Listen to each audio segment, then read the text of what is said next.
suas obras, mas sim porque o justo Jesus se fez injusto, e assim o sangue derramado sobre nós nos justificou. E quando o Senhor olha para nós, Ele já não vê mais a gente, Ele vê o Senhor Jesus. Você pode levantar a sua mão e falar: obrigado, Senhor, porque o caminho do justo é como a luz da aurora, que vai brilhando cada dia mais, até ser dia perfeito. Amém? E eu falei aqui que eu estava lembrando, e vocês já sabem que um dos versículos que eu mais falo aqui é: eu quero trazer à memória aquilo que me traz esperança. Quem aqui gosta de lembrar de coisa boa? Eu amo lembrar de coisa boa. Às vezes eu pego umas fotos e eu vejo, e eu contemplo como tudo começou aqui, lá no G100. Eu gosto de lembrar de coisa boa, mas deixa eu falar uma coisa para você. Você concorda comigo que nem sempre lembrar de coisa boa é bom? Porque às vezes você lembrar de coisa boa traz mais culpa, traz mais condenação, traz mais tristeza. Porque você olha e fala: caraca, lá no passado era tão bom, e talvez hoje já não é tão bom. Você sabe por que a gente faz isso? É porque a gente tem os olhos para o homem. Nós temos olhos para nós. Então a gente olha lá atrás e fala: para o homem no passado era bom. Mas quando você tem a consciência de Hebreus 13:8, que Ele é o mesmo ontem, hoje, eternamente, é impossível o passado ser melhor, porque Ele continua perfeito. E eu quero falar com vocês hoje, Luquinhas, pode colocar uma imagem aí. Gloriosas ruínas. Como cantamos aqui, gloriosas ruínas. O que são ruínas? Ruínas é aquilo que um dia já foi glorioso, mas hoje é só uma boa lembrança. Hoje é pedra sobre pedra.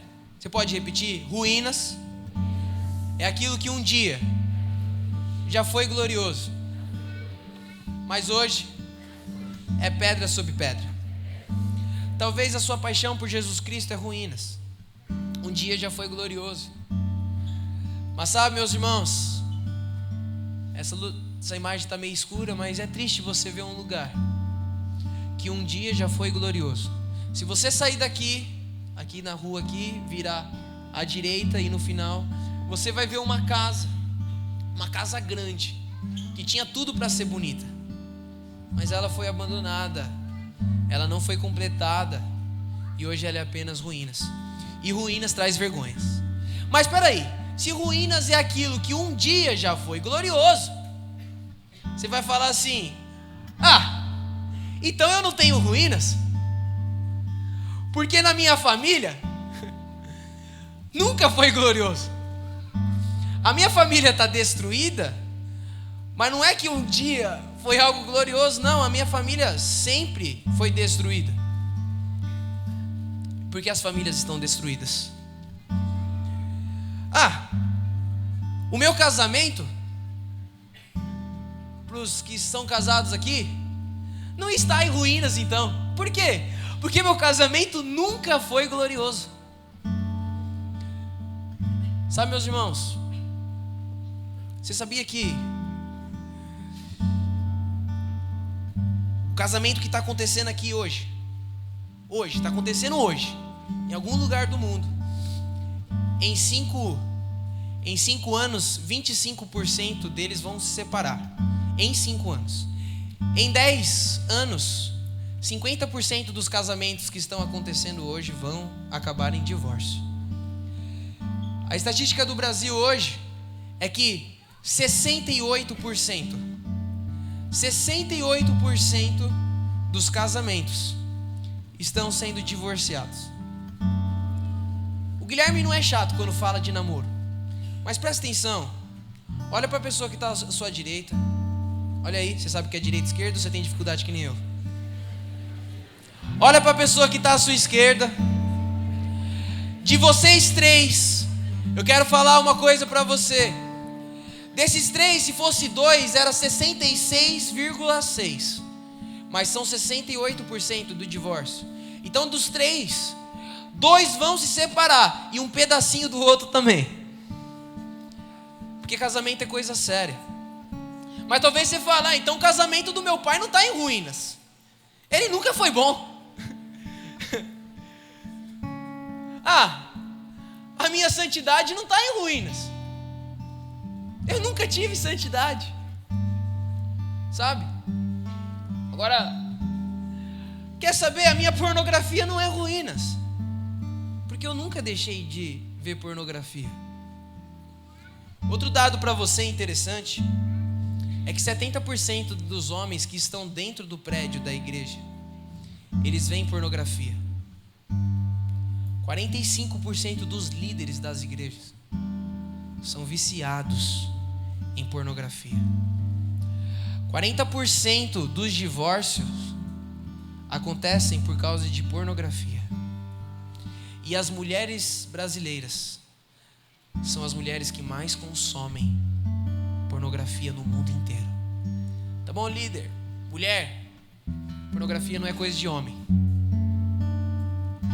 Mas sabe, aí você fala, nunca tive ruínas.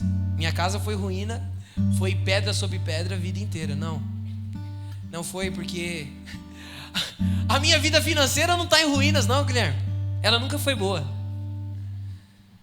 Não, porque esse não era o projeto inicial. É ruína sim.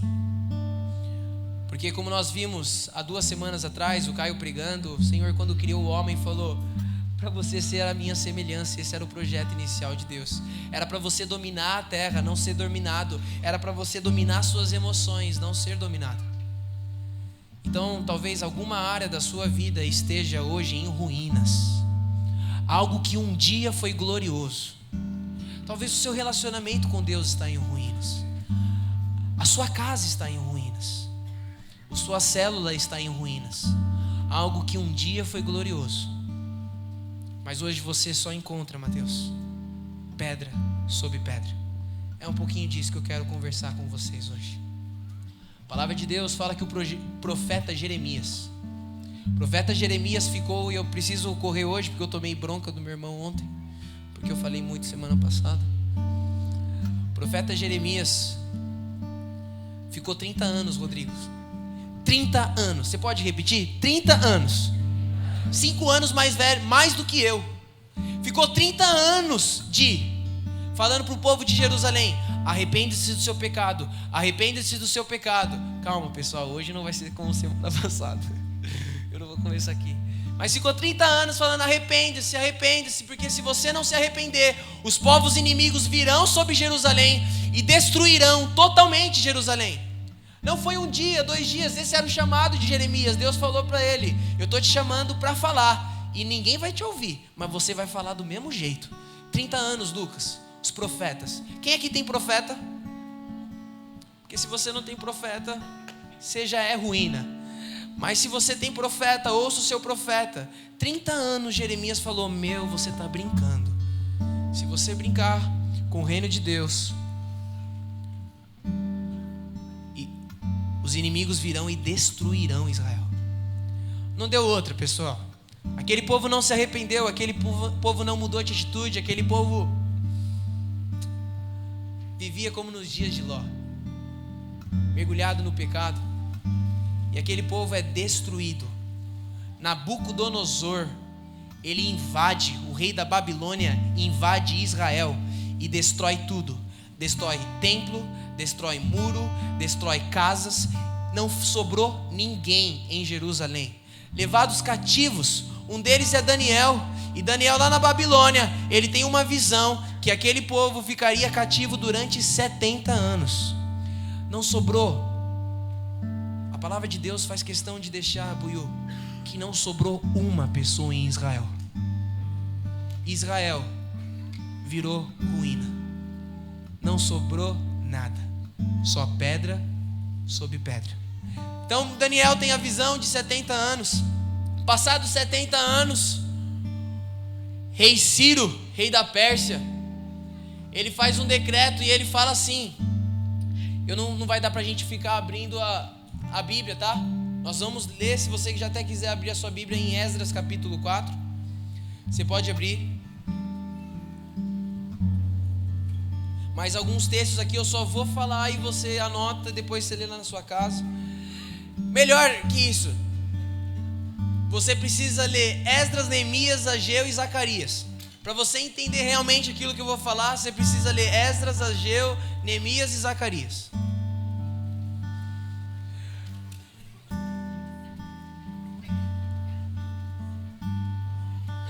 Amém? É bem verdade que eu vou dar uma atenção um pouquinho mais para o templo. Mas eu gosto muito de falar dos dois. Que o que foi destruído? O templo e o muro. O que o templo representa? O que o templo representava, Duta, e hoje a palavra de Deus diz em 1 Coríntios 6, para nós não nos misturarmos com a imoralidade sexual, afinal, nós somos templos do Senhor Jesus. O templo representa o relacionamento com Deus de Israel, foi destruído. E o muro representa o quê? A nossa vida. Se o templo é destruído, automaticamente o muro também é destruído. Então, passados 70 anos, o rei Ciro, rei da Pérsia, ele fala assim para o povo de Israel: Zina, ei, quem quiser voltar para Jerusalém e reconstruir Jerusalém, estão liberados, podem voltar. Olha que glória, Deus usa um homem que nem crente era, e ele fala: se vocês quiserem, eu ajudo com material, pode pegar madeira, pode pegar isso, os seus vizinhos vão ajudar vocês, vão ofertar na vida de vocês, vão ser instrumento de Deus na vida de vocês, podem voltar. Não precisam mais ser cativos na Babilônia. Podem voltar para a casa de vocês. Podem voltar para Israel. E a palavra de Deus fala em Esdras capítulo 1 que poucos foram despertados a voltar. Você pode repetir? Poucos foram despertados a voltar. Alguns, sabe, meus irmãos, preferiram ficar na Babilônia. Ah, já estou aqui, velho. Já estou aqui, já me acostumei. 70 anos, presta atenção. Você concorda comigo que tinha gente que tinha nascido na Babilônia? Fala de Israel, mano, Israel, eu nunca nem fui, velho. Eu nunca nem vi, só ouvi falar. É que nem caviar para mim. Eu só ouvi falar. Estou estabelecido aqui na Babilônia, estou ganhando meu dinheirinho aqui na Babilônia, vou ficar aqui na Babilônia. Mas a palavra de Deus fala que alguns foram despertados. Deixa eu achar a referência, Esdras capítulo 1, versículo 5, fala que poucos corações foram despertados. E o meu desejo hoje é que essa noite alguns corações sejam despertados. É verdade que eu gostaria que todos, esse é o ideal, mas só se alguns corações forem despertados essa noite, já é o suficiente. Deus já pode fazer algo glorioso. Eles voltam, e o que eles veem? É uma cidade? Não, é só ruína, é só pedra sobre pedra.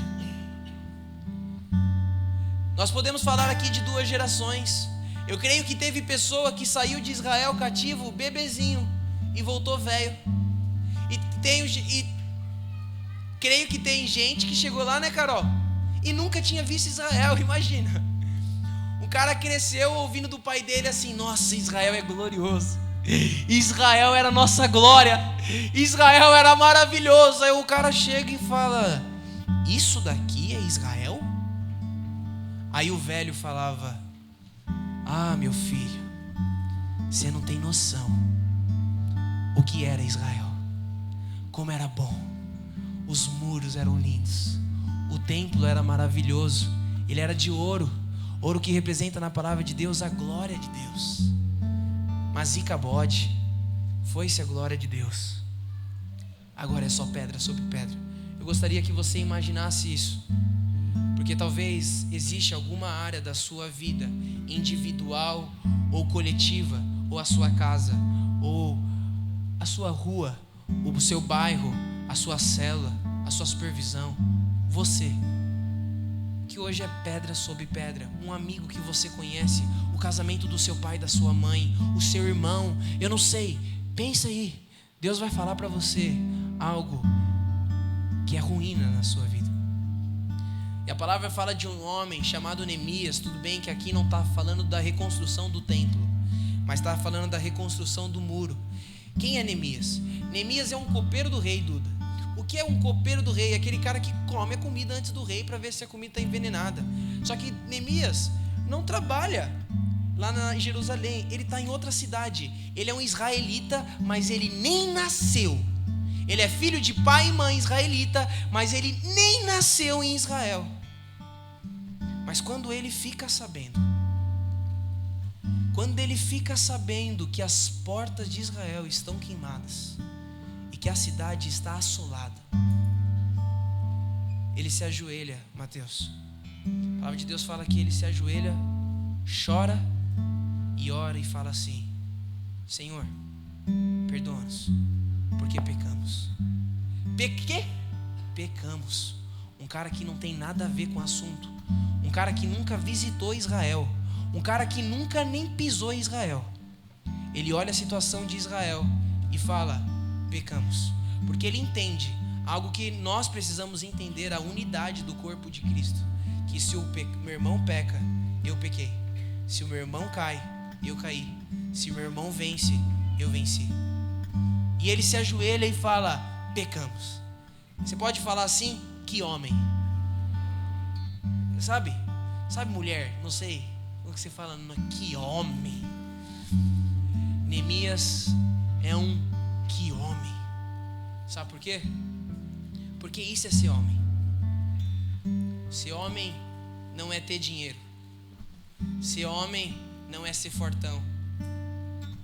Ser homem não é ter cara de mal. Ser homem não é andar com carro. Ser homem, perdoa-me a palavra, mas ser homem não é comer mulher. Ser homem não é aquilo que eu faço com o meu órgão genital. Ser homem é chorar na presença de Deus. Deixa eu falar uma coisa para vocês. Alguém aqui já imaginou adulterar com uma mulher casada? Só que a mulher é casada, você fala: não, eu preciso antes de catar essa mina aí, eu preciso dar um jeito no marido dela. Eu vou matar o marido dela. Alguém já fez isso? Aqui? Se fez, não tem problema. Mas só para você pensar, nem levanta a mão. Ainda não. Se você quiser levantar a mão para vir receber Jesus depois, sem problema. Mas sabe, alguém aqui já fez isso? A palavra de Deus fala que um homem fez, Davi. E esse homem foi chamado o homem segundo o coração de Deus. Presta atenção. Por que Adão pecou, Tamara? Por que Adão pecou e nunca mais foi falado de Adão? Por que Davi pecou e a gente ouve falar semente de Davi, que Jesus é descendente de Davi, estrela de Davi? Em Apocalipse até fala de uma chave de Davi. A Bíblia não para de falar de um homem que adulterou e assassinou. Mas de Adão a Bíblia não fala mais depois de Gênesis 3. Sabe por quê? Porque Adão falou assim, foi culpa dela. E Davi falou assim: foi culpa minha. Homem que chora, homem que fala: perdão, Senhor, fui eu. Um homem, não foi o outro. Ô mulher, jovem que está aqui, procure um homem para casar.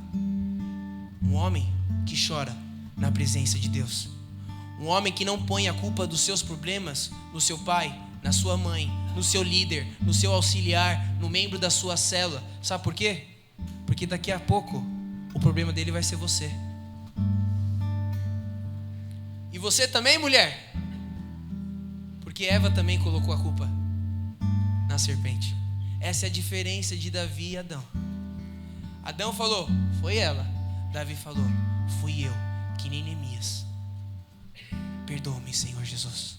Salmo 51 fala de um homem arrependido, quebrado. Ele cai diante do profeta Natan. Salmos 32 fala de um homem quebrado, homem que chora pela sua casa. Ô pai e mãe de família que está aqui, quando foi a última vez que você chorou pela sua casa? Ô jovem que está aqui, quando foi a última vez que você realmente chorou pelo seu pai e pela sua mãe, e não por aquilo que ele falou para você que te desagradou, mas que você chorou? Homens choram na presença de Deus como Neemias, e como choram na presença de Deus como Neemias, homens também se levantam e reconstroem as ruínas destruídas. Porque ser homem também não é ser um chorão. Sabe? Quando foi a última vez que você, jovem, chorou na presença de Deus? Mas não aqui. Porque às vezes você chora aqui na presença de Deus, não por causa de uma pureza do seu coração, mas por causa da pureza do coração de quem está pregando, de quem está cantando, de quem está orando do seu lado. Mas quando foi a última vez, fala para mim, que você chorou na presença de Deus? Que você acordou na sua casa sem ninguém te ver e você falou: ah, Senhor, brisa suave vindo sobre mim, que maravilhosa, que delícia. E ali, como um homem, você chorou e falou: perdoa-me, Senhor Jesus, perdoa o pecado da minha casa, porque fui eu, pecamos contra ti. Sabe, quando Billy Graham começou a fazer uma revolução em todo os Estados Unidos, nunca um homem arrastou tanta gente pregando o evangelho. O FBI foi para cima do Billy Graham. Não foi a PM, com todo respeito a PM, tá bom? Não foi um polícia civil, não. Foi o FBI. Sabe o que a gente vê lá no filme lá? O FBI foi para cima dele para ver alguma coisa nas contas dele, querendo pegar algum erro, algum desvio de dinheiro. Os caras procuraram e não acharam nada. Aí um cara do FBI falou assim: não tenho o que falar para esse cara, ele é perfeito. O Billy Graham olhou para esse cara e falou assim: sou perfeito nada, eu amo mulher, eu tenho um problema enorme com mulher, é por isso que eu fico 100 metros de distância de todas elas, menos a minha esposa. Que é isso? Homem. Isso é um homem.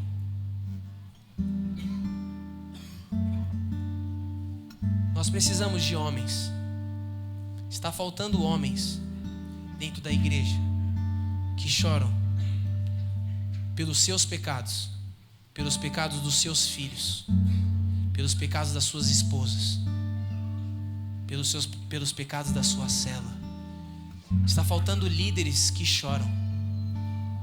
Há dia de sorrir, há dia de chorar. E não estou falando que hoje é um dia de chorar, tá bom, meu irmão?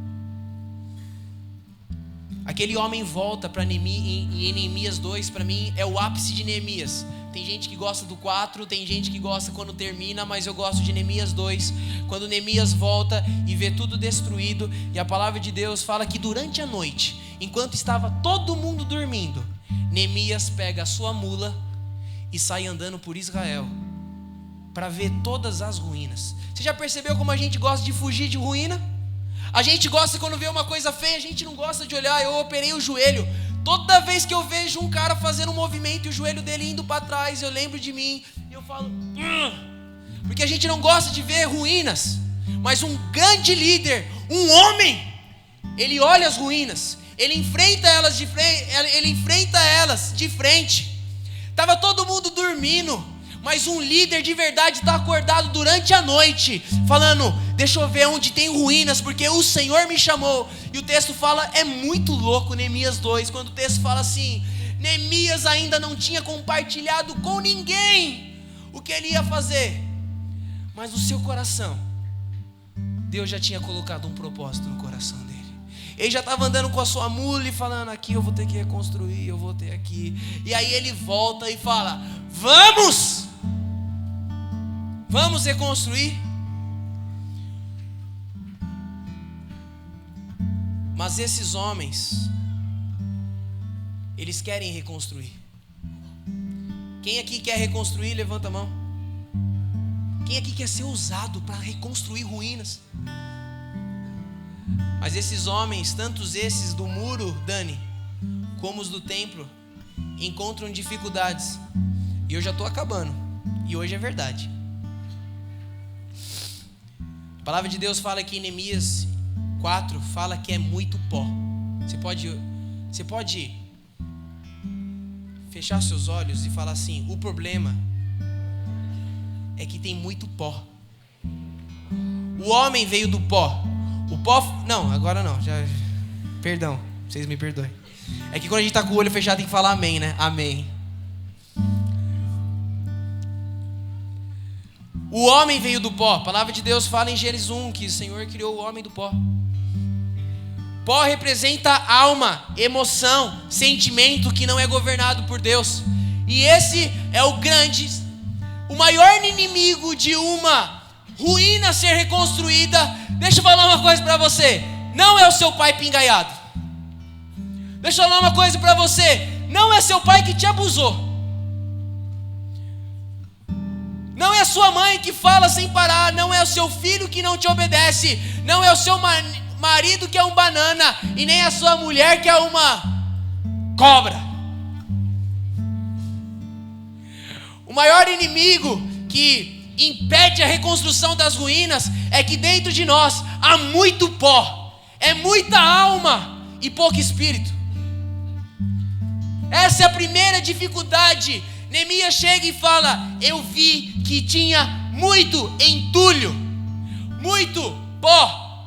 Outra dificuldade que Neemias acha, em Neemias 4, os homens já estão cansados, porque realmente, meu irmão, nós não estamos construindo um quebra-cabeça, nós não estamos construindo algo rápido, nós estamos reconstruindo uma cidade. Nós queremos reconstruir o templo, o relacionamento com Deus. Nós queremos reconstruir os muros de Mogi das Cruzes. Nós queremos reconstruir os muros da sua casa. E não é uma obra da noite para o dia.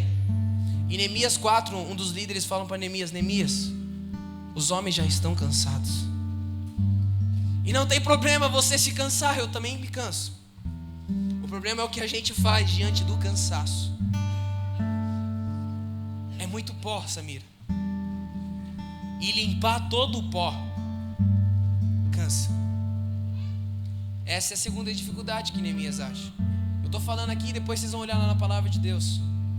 Terceira coisa são os inimigos: Sanbalate, Gesem e Tobias. Neemias 4, versículo 1 fala assim, que aqueles caras, eles vão começar a reconstruir. Sabe o que os inimigos falam? Quem esses malucos estão pensando que são? Eles estão achando que eles vão reconstruir alguma coisa com pedras queimadas? Quem usa pedra queimada? Fala assim: Jesus Cristo usa pedra queimada. Eu sou uma pedra queimada. E quanto mais o tempo passa, mais eu percebo que eu sou uma pedra queimada. E que se eu fosse o dono dessa obra, eu não me usaria. Mas não pergunta por quê. Jesus Cristo usa pedra queimada. Mas os inimigos falam assim: eles estão achando que vão reconstruir alguma coisa com essa pedra queimada. Quando eles estiverem levantando um pouquinho, a gente vai, que nem uma raposa que anda sobre o muro e destrói tudo. Terceiro inimigo são as mentiras de Satanás na nossa mente. São as mentiras de Gesem, Sanbalate e Tobias, falando: você não vai conseguir. Você acha que a sua casa tem jeito? Meus irmãos, essa pregação precisava de 10 pregações, mas eu estou tentando resumir em 40 minutos. Espero que eu esteja conseguindo. Você acha que a sua casa tem jeito? Você acha mesmo que você tem jeito? Você está achando mesmo que você vai conseguir largar o cigarro? Você está achando mesmo que você vai conseguir largar a pornografia? As mentiras. E que o povo de Deus vai ouvindo e vai ficando com medo. Quando na verdade a igreja é a única instituição onde as portas do inferno não prevalecerão sobre nós. Parece que o inferno, sabe, Odálio? Parece que às vezes Satanás está chegando na porta da igreja e está batendo e falando: nós que manda aqui. Mas a palavra de Deus fala que é ao contrário, que a igreja é a única instituição onde as portas do inferno não prevalecerão. Ou seja, sou eu que bato na porta do inferno e falo, eu estou aqui. Como Jesus Cristo fez. Como a música do Diante do Trono. O Senhor hoje eu sou livre. Fui eu. Mas os inimigos mentem na nossa mente. As mentiras lançadas por Satanás. Por isso que Efésios fala que a nossa luta não é contra a carne. E a gente precisa entender urgente que a nossa luta não é contra a carne nem sangue, mas contra principados, potestades, hostes da maldade. Satanás com seus dardos inflamáveis, querendo mandar na nossa mente. Acende a luz aqui para mim, por favor. Ô Vitor, eu sou míope. Mas na minha opinião, o maior problema daquele povo, eu já falei 3, agora é o 4. O maior problema daquele povo é que eles se acostumaram a andar no meio de entulho. Você consegue imaginar isso? Tchau, Brito, bom trabalho. Você consegue imaginar isso? Um israelita, Larissa, falando, mãe, vou comprar pão. Ele sai da sua casa. Ele tem que chegar ali na padaria. Ele tem que fazer assim, ó. Passando por cima dos entulhos. É horrível. Mas fala a verdade se a gente não se acostuma com o entulho. Fala a verdade se a gente não se acostuma com aquilo que Deus não queria que a gente se acostumasse. Fala a verdade se a gente não se acostuma com aquele nosso pecadinho de estimação. Eu me acostumei. É que nem Faraó. Moisés falando, quando você quer ficar livre da rã? Amanhã. Deixa eu ficar um pouquinho mais. Fala a verdade se a gente não se acostuma. Tem gente que se acostuma com morar embaixo da ponte. Aí você vai falando, você é louco, Guilherme? Mora lá porque não tem, não. Tem cara que ganha dinheiro, mas não quer sair de lá. Porque se acostumou com aquilo que não era para ele se acostumar. A gente começa a aceitar na nossa vida aquilo que não era para a gente aceitar. A gente começa a acostumar com uma célula que não cresce. Para falar a verdade, a gente até começa a acostumar com célula. Estava falando com o Gabriel hoje, quando estava correndo com ele. O que é célula? Quando eu cheguei era uma maravilha, mas hoje célula. Hoje é dia de célula. A gente se acostuma com tudo. Aquele cara que a gente olhava antes e falava, mano, esse cara é um homem de Deus, eu amo esse cara. Hoje a gente já se acostuma com ele. Fala, mais um, qualquer um. A gente consegue se acostumar. Quando você entrava aqui e as músicas do Senhor tocavam lá dentro. Agora, mano. Vai cantar qual hoje? Essa daí. Essa daí eu nem gosto. A gente se acostuma com tudo. E não era pra gente se acostumar com o entulho. Não é pra você se acostumar, jovem, com o pecado. Ô marido e mulher, não é pra você se acostumar com um casamento medíocre. Ô pai, não é pra você se acostumar com o pecado do seu filho. O Senhor te chama para reconstruir. Mas não é fácil. Mas Deus usa 2 profetas, Ageu e Zacarias. E Ageu 1 é muito louco. Quando o profeta Ageu fala assim, pela voz, só usando a boca dele, na verdade era Deus falando. Ele fala assim, Valteir. Deus olha aquela cidade e fala, peraí. Vocês já perceberam que vocês trabalham e não tem nada? Vocês já perceberam que vocês colocam tudo, parece que num saco furado? Vocês plantam e não colhem, vocês comem e não matam a fome, vocês bebem e não matam a sede. Sabe por quê? O Senhor faz essa pergunta. E vocês perguntam por quê? E eu te digo, é porque vocês começaram a querer reconstruir as suas casas, enquanto o meu templo está destruído. Você quis dar um jeito na sua vida, você quis reconstruir algo na sua vida, você quis reconstruir algo no seu casamento, você quis reconstruir a sua família, você quis reconstruir sua vida financeira e esqueceu que o relacionamento comigo estava destruído. E não adianta, vai trabalhar e não juntar, vai plantar e não vai colher. Por quê? Porque ele é mau? Não, porque Deus é bom e ele se move por princípios. Mas eu não concordo com dízimo e oferta. Não tem problema, você concorda ou não concorda, meu irmão. o princípio está lá para quem concorda e para quem não concorda. Você está querendo namorar e o seu relacionamento com Deus está destruído. Você está querendo reconstruir a sua casa e o meu templo, o Senhor fala, o meu templo, o seu relacionamento comigo está destruído. Líder de GC, você está querendo reconstruir a sua cela, mas você não consegue entrar no quarto e ficar ali escondido comigo. Não vai acontecer nada,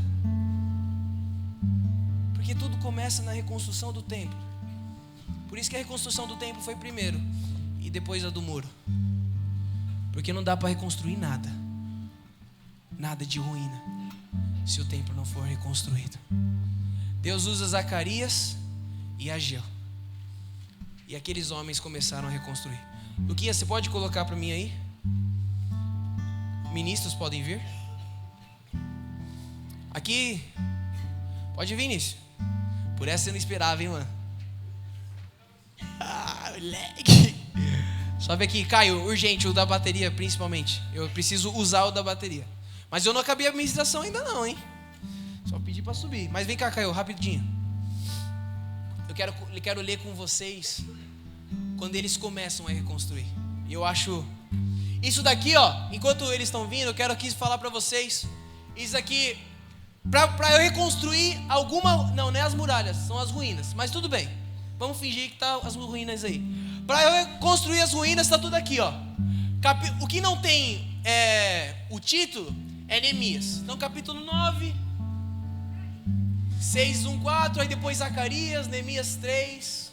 Se você quer reconstruir alguma ruína na sua vida, tira foto. Pode tirar. Estude esses textos na sua casa depois. São maravilhosos. São poderosos. Ore para as ruínas na sua casa. Deixa eu falar uma coisa para você. Nós vamos orar aqui, meu irmão. Mas você precisa urgente para a sua casa e orar pelas suas ruínas. Como diz aqui em Neemias capítulo 4, versículo 14: lutem pelas suas famílias. Lutem, marido, pelas suas esposas. Lutem pelos seus filhos. E lutar não é discutir. Lutar não é a força do homem. Mas lutar é ser homem. E ser homem para Deus é ajoelhar e falar: pecamos, Senhor. Mas você pode abrir lá, já está aberto aí, em Esdras capítulo 4, versículo 10. E aqui nós vamos terminar. Eu quero falar para vocês quando eles começaram a reconstruir. Ju, vem cá, Ju. É você, Ju.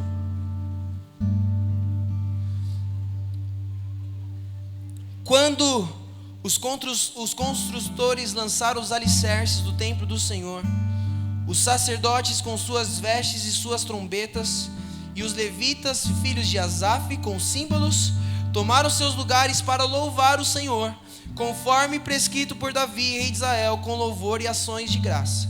Cantaram responsivamente: Ele é bom, e o seu amor dura para sempre. E todo o povo louvou ao Senhor em alta voz, pois haviam sido lançados os alicerces do templo do Senhor. Sabe o que é o alicerce? O alicerce é a base. E a sua vida precisa estar, como diz a palavra de Deus, a sua base precisa ser a rocha. Porque se não for a rocha, é areia movediça. E qualquer hora, por mais lindo que pareça o seu casamento, por mais lindo que pareça o seu namoro, se estiver em cima da areia movediça, vai cair. Mas muitos dos sacerdotes, dos levitas e dos chefes das famílias mais velhos, que tinham visto o antigo templo, eles trouxeram à memória, os profetas trouxeram à memória aquilo lá atrás, o antigo templo, o templo construído por Salomão. Não o desse daqui, do nosso amigão aqui, mas o verdadeiro, aquele que Deus pediu. O antigo templo. Choraram em alta voz quando viram o lançamento dos alicerces desse templo. Muitos, porém, gritavam de alegria. Não era possível distinguir entre o som dos gritos de alegria e o som do choro, pois o povo fazia enorme barulho e o som foi ouvido a grande distância.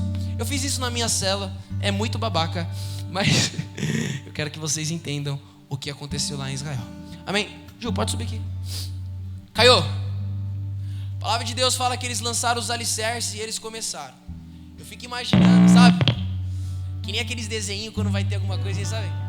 Um ratinho passando queijo pro outro ratinho, assim. Não, você não vai fazer isso, Ju, relaxa. Um homem passando a pedra pro outro homem. Um passando um martelo pro outro martelo. E a cidade unida. Todos juntos. Trabalhando na frente das suas casas. Porque o reino de Deus começa na sua casa. Aqueles homens trabalhando juntos. E aí Neemias, ele podia colocar todos os homens, Gabriel, todos os homens para bater no martelo, pega a enxada, todos os homens, mas não, ele separa alguns homens e fala, e são esses homens aqui, não, aqui só tem a maioria mulher, são esses homens aqui, então, presta atenção, da fileira do Cainã para frente, nós aqui estamos reconstruindo o muro. Nós não estamos só fazendo célula não, pessoal. Nós estamos reconstruindo os muros. Estamos reconstruindo as nossas casas, os nossos casamentos, as ruínas das nossas famílias. Eu aqui representando Neemias e falo, não, vocês não vão bater martelo.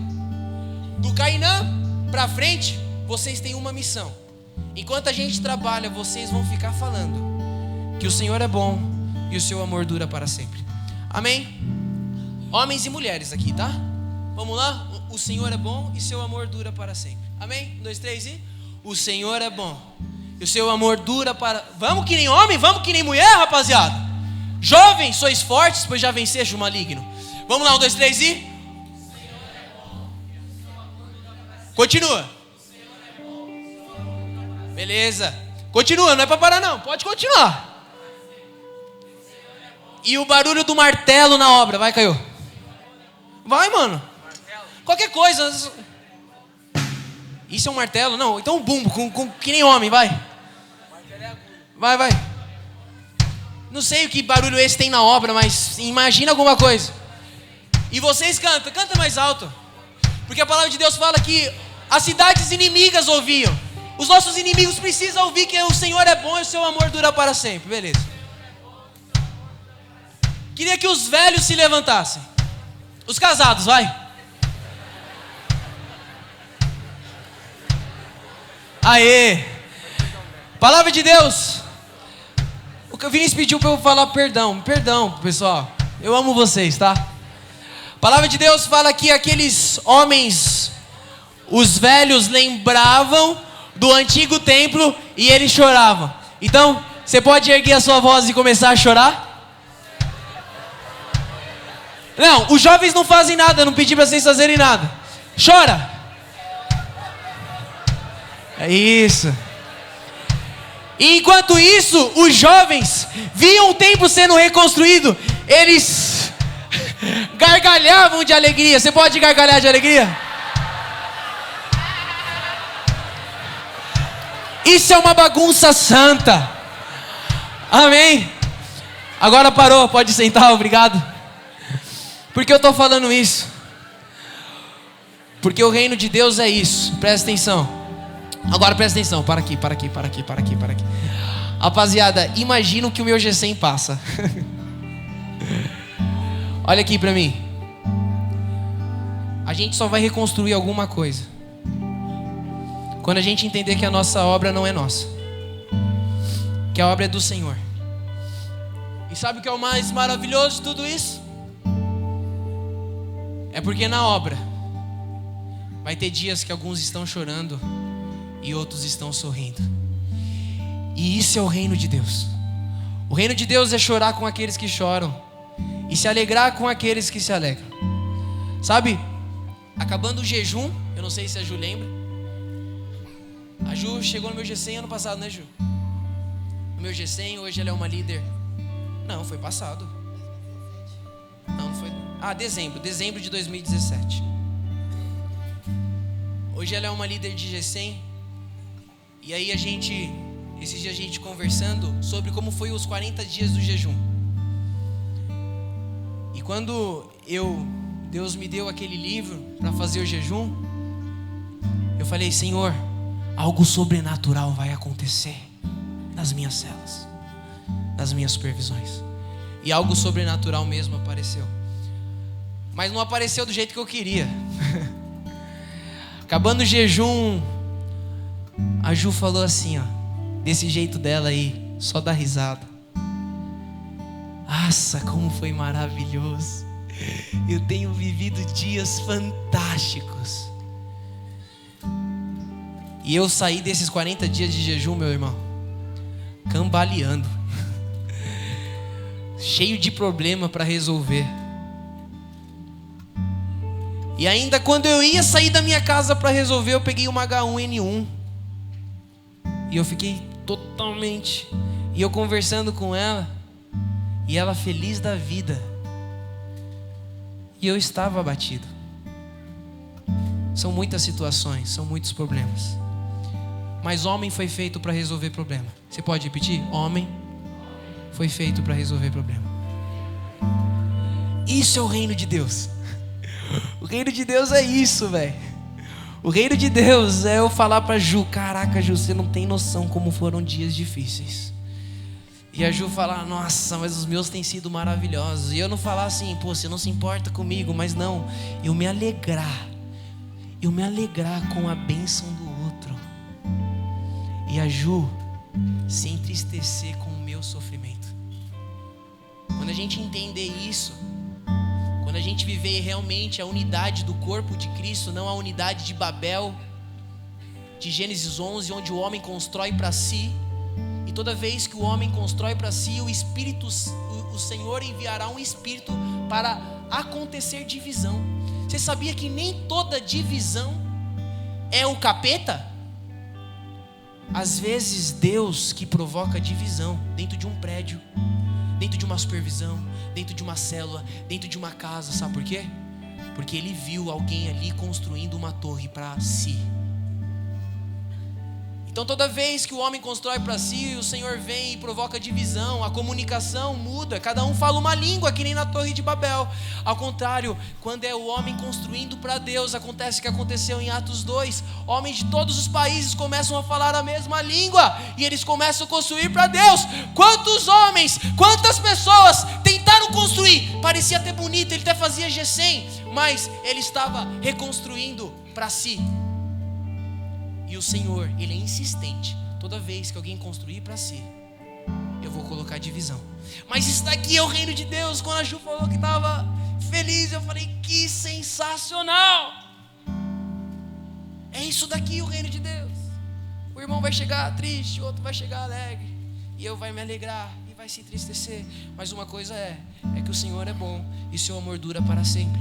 Para isso parece uma frase besta, que a gente até fala: o Senhor é bom e seu amor dura para sempre. Mas deixa eu falar uma coisa para você: se a gente está aqui hoje, se a gente não está peladinho num jardim, é porque um dia Satanás enganou Eva que o Senhor não era bom e que o amor dele não durava para sempre. Eva, o Senhor está escondendo alguma coisa de você, o Senhor está prevenindo alguma coisa de você. Eva, o Senhor não é tão bom. E essa continua, porque Satanás não muda. Essa continua sendo a mentira que Satanás quer implantar na minha e na sua vida, que o Senhor não é bom e que o amor dele não dura para sempre. Mas a obra de Deus vai ser reconstruída quando tiver uma verdade cravada no seu coração. Que verdade cravada no meu coração? Que o Senhor é bom e seu amor dura para sempre. Quando eu estiver multiplicando célula, o Senhor é bom e seu amor dura para sempre. Quando a minha célula esvaziar, o Senhor é bom e seu amor dura para sempre. Se meu pai me abandonar, o Senhor é bom e seu amor dura para sempre. Se eu for abusado sexual, eu não sei como, mas ele continua sendo bom e o seu amor dura para sempre. Se eu fiquei doente, o meu parente morreu, o Senhor é bom e seu amor dura para sempre. Se eu cair no pecado, o Senhor é bom e seu amor dura para sempre. Como eu não vou cair no pecado? Quando eu me lembrar que o Senhor é bom e seu amor dura para sempre. Quando eu lembro que o Senhor é bom e seu amor dura para sempre, a pornografia não me atrai mais, porque eu sei que é o Senhor que é bom, não a pornografia que é boa. É o Senhor que é bom, não o cigarro que é bom, mas e se eu cair? O Senhor é bom e o seu amor dura. Você pode repetir com força: o Senhor é bom e seu amor dura para sempre. Aqui é fácil falar, meu irmão.